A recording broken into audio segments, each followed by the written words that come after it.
नमस्कार मंडळी, मी संगीता दोहा कतारमधनं. कशा आहात सर्व? तुम्हाला तर सध्या बाहेरचं वातावरण माहितीच असेल, सध्या काय चालू आहे जगामध्ये. आणि आम्ही त्याशिवाय तर कतारमध्ये राहतोय. मी नवरात्रीची सेवा करते प्रत्येक वर्षी ना. चैत्र नवरात्री जशी येते तशी माझी 9 दिवसाची अखंड ज्योत तर लावते आमच्या कुलदेवीची.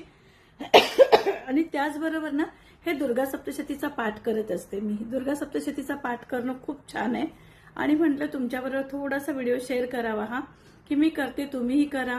कारण की मी तर प्रत्येक वर्षी करते आणि खरंच आपल्या देशावर आणि आपल्या जगावर, भारतावर म्हणा कुठल्याही पूर्ण देशावर खूप मोठं संकट चालू आहे. सध्या युद्धाची परिस्थिती चालू आहे. त्या याच्यातून आपलं रक्षण करण्याकरता हे दुर्गा सप्तशतीचा पाठ तुम्ही नक्की करा, की ही झळ आपल्या घरापर्यंत येऊ नये, आपल्यापर्यंत येऊ नये.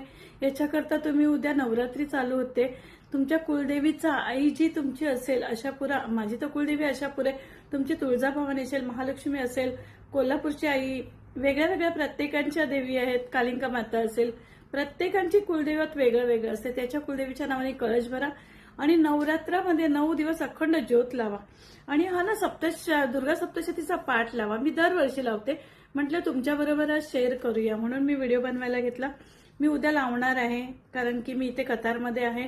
सध्याची परिस्थिती इथली खूप नाजूक आहे. तुम्हाला तर माहिती आहे सध्या कतारमध्ये काय चालू आहे आणि गल्फ कंट्रीमध्ये सध्या काय चालू आहे, खाडी देशामध्ये तर काय चालू आहे ते तुम्हाला सगळ्यांना माहितीच आहे. म्हणून म्हटलं तुमच्याबरोबर हा व्हिडिओ शेअर करावा, की उद्या नवरात्री आहे, देशावरती जे संकट आलंय ते आपल्याकडनं काहीतरी व्हावं चांगलं म्हणून ही दुर्गा सप्तशतीचा पाठ लावा तुम्ही. खरंच महिलांना कळकळीची विनंती आहे की खरंच आपल्या देशावर खूप मोठं संकट ओढवलेलं आहे आणि आता तर आपल्या महाराष्ट्रात, भारतात फक्त गॅस सिलेंडर पर्यंतच येऊन थांबलंय.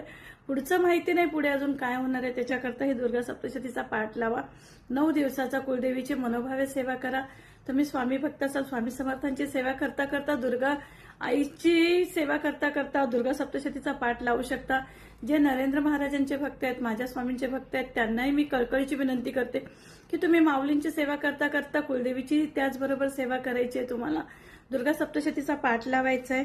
आणि हा पाठ सुरुवात कशी करायची मी तुम्हाला सांगते. आपण कुलदेवीची पूजा, कळस वगैरे मांडून झाला, तिची अखंड ज्योत लावली, त्याच्यानंतर आपल्याला संकल्प घ्यायचा. पूजा म्हणताना संकल्प घ्यायचा असतो की आई मी तुमचं नाव, गोत्र माहिती नसेल तर कश्यप म्हणायचं.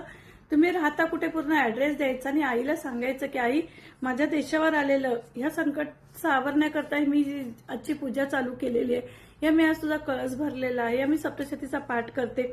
हा पाठ निर्विघ्न पार पडू दे. हातात पाणी किंवा तांदूळ जे काय घ्याल ते ह्या तळहातामध्ये घ्यायचा, संकल्प घ्यायचा आणि ते पाणी कुलदेवीच्या पायावरती, चरणावरती सोडायचं. आपल्याला फोटो असेल तर ताटलीमध्ये, फोटोवर नका सोडू, ताटली एक घ्या, ताटलीमध्ये सोडा आणि संकल्प घ्या की मी 9 दिवसाचा संकल्प घेते की मी 9 दिवसात या नवरात्रीचं व्रत करेल, दुर्गा सप्तशतीचा पाठ करेल. हे खरंच करा भगिनीनो आणि खूप छान फळ देणार आहे हे व्रत. मी मनाभावाने सांगते तुम्हाला. सुरुवात कशी करायची? दुर्गा सप्तशतीचं पुस्तक कुठल्याही तुम्हाला पुस्तकांच्या दुकानात मिळून जाईल. याचबरोबर आई सप्तशृंगीचा फोटोही येतो, याचबरोबर यात दुर्गा मातेचा आहे आणि सप्तशृंगीचा पण येतो याच्यामध्ये. दुर्गा सप्तशतीचं पुस्तक घ्याल तर तुम्ही म्हणाल की त्या ताईने वेगळं दाखवलं आणि इथे तर सप्तशृंगी आईचा फोटो येतोय, तसंही एक पुस्तक येतं. तर आपल्याला सुरुवात कशी करायची? संकल्प घेऊन झाल्यावरती आपल्याला बसायचं. एक स्वच्छ आसन घ्या. बसताना एक स्वच्छ आसन घ्यायचंय, त्याच्यावरती बसून दुर्गा कवच पहिले वाचायचे, नंतर अर्गला स्तोत्र वाचायचे, नंतर श्री किलक स्तोत्र वाचायचे. त्याच्यानंतर आपल्याला अध्यायांना सुरुवात करायची. पहिल्या दिवशी तुम्ही एकच अध्याय वाचायचा, दुसऱ्या दिवशी तुम्हाला 2, 3 आणि 4 अध्याय वाचायचे, तिसऱ्या दिवशी तुम्हाला 5 आणि 6 अध्याय वाचायचे, चौथ्या दिवशी तुम्हाला 7वा अध्याय वाचायचा, लक्षात ठेवा. 5व्या दिवशी तुम्हाला 8वा आणि 9वा अध्याय वाचायचा आणि 6व्या दिवशी तुम्हाला 10वा अध्याय वाचायचा, 7व्या दिवशी तुम्हाला 11वा अध्याय वाचायचा, 8व्या दिवशी 12वा अध्याय वाचायचा आणि 9व्या दिवशी तुम्हाला 13वा अध्याय वाचायचा. हे वाचून झाल्यावरती सिद्ध कुंजिका स्तोत्र म्हणून ह्याच पुस्तकामध्ये आहे ते वाचायचे.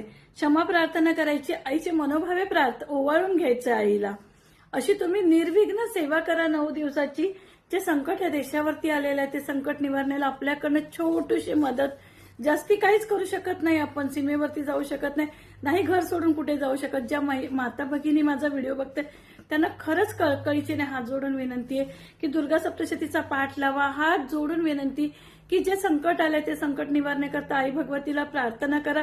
आणि खरंच उद्यापासून नवरात्र चालू होते. जेवढे 9 दिवस तुम्हाला पाळता येतील, पवित्र सांभाळता येईल. नॉनव्हेज खाऊ नका. जे काही तुम्हाला पतिव्रत्य पाळता येईल तेवढं पाळायचा प्रयत्न करा आणि खरंच ही सेवा करून बघा आणि अनुभव घ्या. चला, व्हिडिओ आवडल्यास लाईक, शेअर आणि सबस्क्राईब करायला विसरू नका. जय सियाराम.